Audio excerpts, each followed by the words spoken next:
Welcome back to another episode of I Cook, She Drinks. Today, guys, we have something special for you. We have a special guest, and we're gonna do a little appetizer just to warm things up. What I wanna do is, I'm gonna do a mushroom and bacon cream sauce that you serve over some nice baguettes with guests. It's fantastic. So let me introduce my guest. Here we have DJIV from Nova Scotia, Canada. Listen, if you wanna hear some music, you wanna spin some music, this is the guy you wanna follow. Classified uses them, that's good enough for me. Amanda, just did a drink review with him, try to get him dressed up in a Santa suit, it didn't happen. But you know what? Stay tuned, because that could happen before the end of the season. So let me ask you a question, Ivy. How long have you been DJing? 20 years. 20 years. Yeah. So when you first started DJing, what was it that brought you to it? What was the first thing that you seen? You were like, you know what? This is what I'm gonna do. I just heard songs being manipulated in ways I never heard before. And it drew me in. Songs I loved. Yeah. That I remember from, being... Okay, we need to hear it. As a DJ, what's your favorite song? What was the first song that you heard that you were like, I'm doing this? The first songs was like Black Sheep, House of Pain, Jump Around. It wasn't Johnny Gill, My, because I do that. It wasn't. I fell in love with R&B a little later. What was your first album, or what was the first record you went out and bought ever? The first one, there's different levels. The first one I remember going to the store and buying, or Columbia House. Remember Columbia House Records? Remember Columbia They went House? out of business, man. I think they put a lot of people in credit through the whole 80s and 90s for people not paying for their But guess what? Oh my God, I forgot about that. Columbia Records, right? Yes. I had a lot through Columbia House at first, but actually going to the store and buying, like without my parents there, doggy style. Because you had to go. You had to go without your parents if you wanted to get that, because you know your parents wouldn't let you have it, right? I got it at Records on Wheels. Zellers in Bedford Place Mall. Doggy style. First CD I ever bought. Yeah. My first album was LL Cool J Bad, and I remember singing Bristol Hotel. My mom marched in the room. She grabbed my box, opened it up, and snap goes LL Cool J. I didn't even get to hear the second or third song on the tape until the next day when my buddy's brother bought it. And then you know how I used to break the tabs in the back of the cassette tapes? Yeah. And then I copied the tape. Yeah. So that's what happens there. Dubbing tapes was a big thing. It was back in big. the day, yeah. So when you were dubbing tapes, not that you did that. I was dubbing tapes. It was everyone had their own mixtape. Right? So when you made your first mixtape, who was it that you put on there? What was the first thing you put on your mixtapes? Oh, there was like MC Hammer, Vanilla Ice style, Salt and Pepper, Tone Loc, just like, me, I never had CD player until way later. Yeah. So like anybody that had a CD player, like I was dubbing tapes off their CDs all day long. Yeah. Go with my parents, like they would play cards with their friends on Saturday nights. Yeah. And I would just be sitting there on their, the dual cassette player. Tape. And they got the copy CD. and play. You remember that unit that just stood in a thing like this tall? Yeah. But it had everything and the record player on top. Yeah. But nobody had records. So it was just like CDs, dub tapes. And let me get 3 tapes out tonight, 3 90-minute tapes, and I'll be good for the week. Yeah. So I got like all the new jams, and that was my life every Saturday, making new tapes for the longest time. And what was your favorite? What's your favorite album of all time? Like, what were you like? You know what? This is it. I want it. I gotta have it. And you still go back to over and over. My favorite album of all time, I just because I can front to back it and not skip any songs, I think is Big Pun, Capital Punishment. Big Pun. Yeah. Nice. Super amazing debut album. And what's your favorite compilation album? Like from a movie, from any show, anything like that. What would it be? I would probably say we're teetering on Friday and Above the Rim. Above the Rim? Above I think for me it would be Juice. Oh, Juice, that was probably one of my favorite from back in the day. Yeah. And it was always like, Rakim. I like the grimy, like the dirty, like, Wu-Tang. Wasn't Domino on Juice? Black Sheep, go back. You even go back further, Black Sheep was my first tape that I ever remember, like, having, that was like my first, like, introduction to, like, rap. Yeah.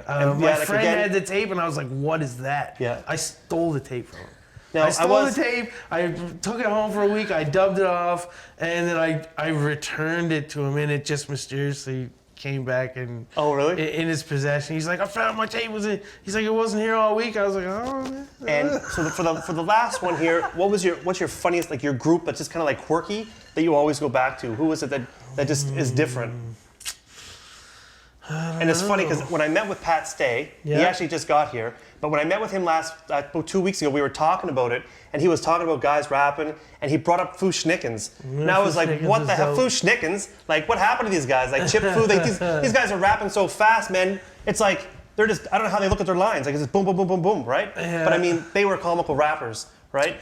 I would probably say Das Effects, maybe. Das Effects, they won Effects, yeah, right? Yeah. One Effect, that was one of the best ones. Yeah. That was the Columbia House purchase. The Columbia House purchase. That was one of the first, their first album was the best one. Yeah, by far. Yeah. So, they're still making albums, too. What we'll do, we're gonna get started with the food here. We're gonna do a quick appetizer. You like mushrooms? Yeah. You like absolutely everything but seafood. So yeah, I'm gonna keep this. Neither. I'm a weird seafood guy because I can eat like a tuna sandwich or I can have like some fish and chips, but like put shrimp down or scallops, I'm not. And you're like, peace Lobster? out. I'm done. No. All right, so I'll save that for our other guests. So this is gonna be very simple, guys. If you take a look here, what we're gonna do, we're just gonna simple appetizer. We have some portobello mushrooms, we have some smoked bacon, we have some red onion, green onion, and a little bit of button mushrooms. We're gonna just put this in a pan with a little bit of cream, some garlic, reduce it with some white wine, throw it over the top of these little croutons that we made here out of the French baguettes, serve it up, and that'll be it. So I'm gonna go ahead and get the pan ready. Just follow me over here. Now what you want to do is when you're cooking this in a pan, I always add my dry ingredients later, or like my garlic, only because you don't want it to burn, because it gets really pungent and the flavor's not the greatest. So I'm going to bring my whole mise en place over here. All right, so we start with our onions, our mushrooms. What do you just call that? A mise en place? Mise en place. Mise en place. What? You know what? We actually have a French gentleman in the audience, Frederick from Ritano Charcuterie. What does mise en place mean? Whatever you need to get ready to be chopped up, putting ready, so when you're starting cooking, you can put everything together. Excellent. Anyway, let's get back to the plate. We do our mise en place all the time. I do when I'm on tour. Oh, do you? I mise en place because like we go to bed late, right? Yeah. I put my I'm gonna say that from now on. You'll get a phone call from Tracy Williams and they'll be like, IV, where you at? Dude, I'm messing with my mise en place. I'm not ready yet. But that's the whole point of the mise en place, so you can just wake up and put it on and be ready to go. Uh-oh, we got my son here yelling, telling us to be quiet, we're making too much noise in the kitchen. This is how things go down in Nova Scotia, guys. Everyone gets together, it's a kitchen party, it's a food party, we like to drink. It's a and you know what? family thing. Whenever you can hide your kids somewhere, just stick them there and give them some food. As long as they're not locked up in a crate, no one will come after you. Babysitters are all drunk. So if you guys take a look here, I don't know if you can smell this yet. Smell that. Can you zoom into the camera, man? Oh, yeah. Oh yeah. So we're gonna let that smoke up a little bit here. Smoke up. And I'm gonna add some of my garlic. I'm gonna go with probably about a tablespoon of garlic. And once this is brown, I know everything is done. I'll put that in the side of my pan with just a little bit of olive oil. And again, you don't want your garlic to burn, because if it burns, it's gonna taste like it gets really pungent. It should have a really light, buttery flavor. Let that sit for a second there. I'll use my knife here to move that around, because I was too lazy to get my mise en place completely ready and I can't find my spoon. We're good though. That's how we roll here in the Bear family. So speaking of smoked up, have you had any infused dishes yet? So I you am done going to anything listen. yet? I am. Now that it's legal, I'm right? playing with some recipes. Yeah.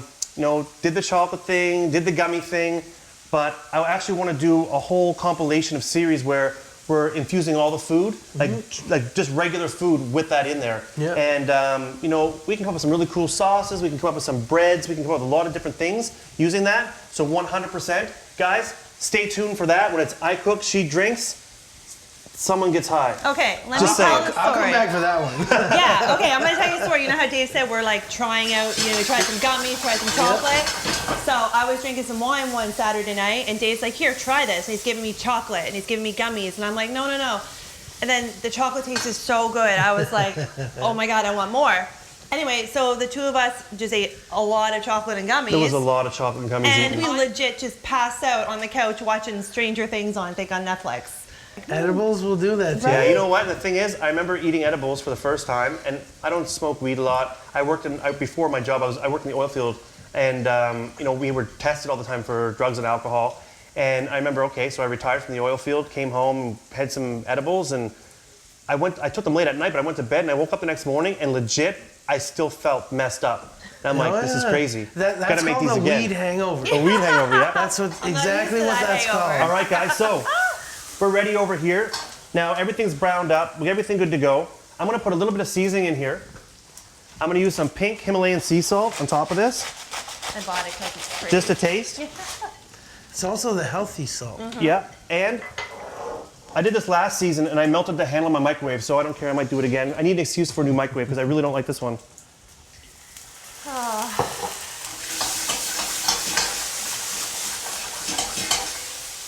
All right, so I'm gonna add my touch of cream.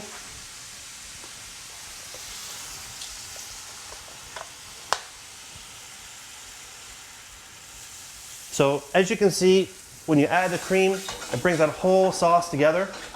Now what I'm gonna do, I'm gonna let this heat up.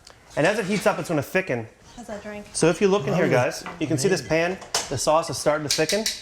And once your pan is at the point where all the sauce on the inside, it's all bubbling, and it starts to foam up like a head of beer, that's when you know your sauce is just about ready. All right, so get ready. We're gonna take it from the pan, and we're gonna go to the plate. We'll see you in a minute, we'll be right back. Okay, so the sauce is ready, guys. We're gonna bring it over here. Put this over the top of here. Oh, that goodness. All right. So guys, let's get a good shot of that, and we'll let our guests try it and see what they think.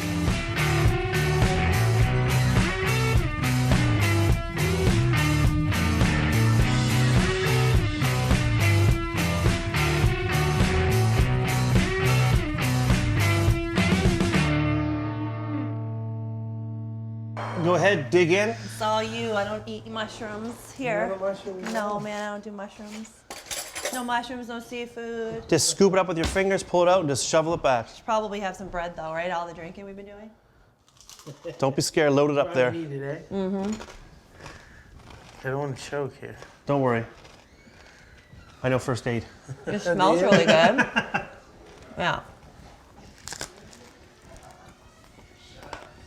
How's that? Is that good? Delicious. Is it good? Awesome. So, when you get the flavors in there, you mix it up, what's the first thing you taste when you try the food? The garlic is cutting through. You can taste the bacon. The mushrooms are beautiful, very creamy. You got the crunch from the bread. Yep. Delicious. It's delicious? Cool. I'll have some more. There you go. All right. Well, you know Thank you what? very much. If you were to compare this dish to anything else you've ever had, have you ever tried anything like this before? Well, I mean, not really. No? So guess what? Now you have an episode where you're in it, you get to see the review, you get to try it out, you can make it at home.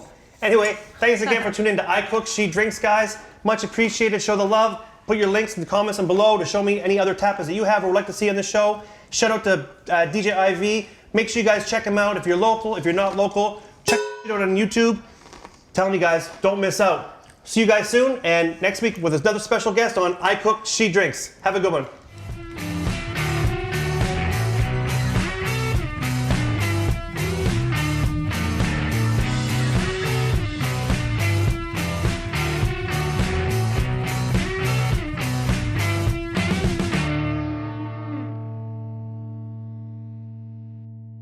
Hey guys, welcome back to another episode of I Cook, She Drinks, Drink Review with Amanda. I have a really special guest on here with us today. I have Brian Pellerine, but he's actually better known as DJIV, kick-ass DJ from Halifax, Nova Scotia. How long have you been DJing? I've been DJing for 20 years. Yeah, and